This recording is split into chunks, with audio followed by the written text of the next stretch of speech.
Mungkin kita semua dapat saja berbeda pikiran dengan beliau mengenai bentuk dari sistem yang akan dikembangkan. Mungkin kita bahkan dapat berkelahi dengan beliau mengenai bagaimana cara sistem itu akan diberlakukan.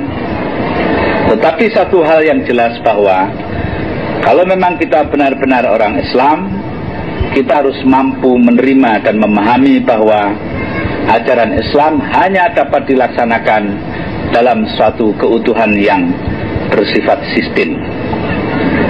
Jadi tidak bisa hanya sekedar dalam bentuk lepas-lepas antara ibadah, tidak ada kaitannya dengan muamalah, antara ta'lim tidak ada kaitannya dengan siasah, antara perjuangan tidak ada kaitannya dengan hubungan sosial.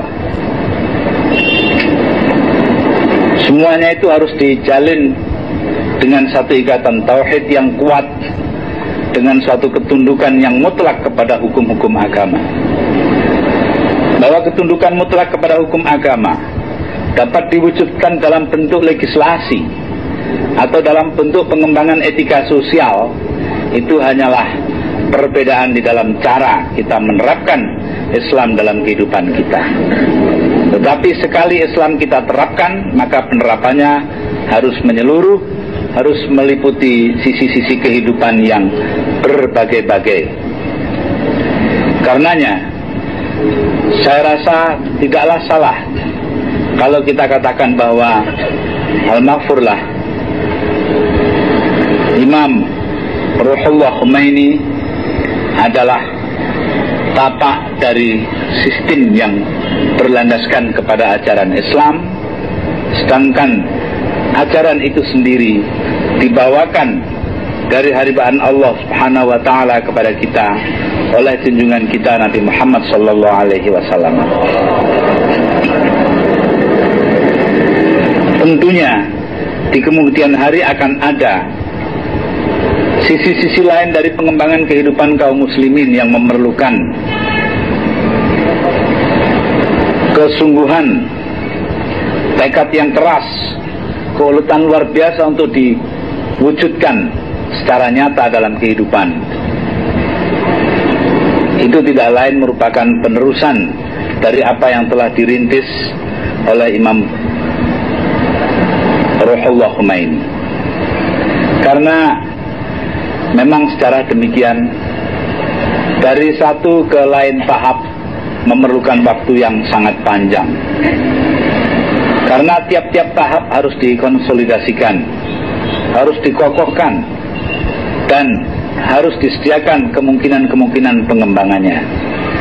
Kalau tidak, maka apa yang telah dicapai akan dapat segera runtuh dalam sekejap mata, sebagaimana yang terjadi pada komunisme yang kita lihat dalam 5 tahun terakhir ini. Jadi karenanya, konsolidasi merupakan bagian yang tidak bisa diingkari dari keharusan kaum muslimin dimanapun untuk meneruskan apa yang telah dirintis oleh Imam Ayatullah Ruhullah Khomeini.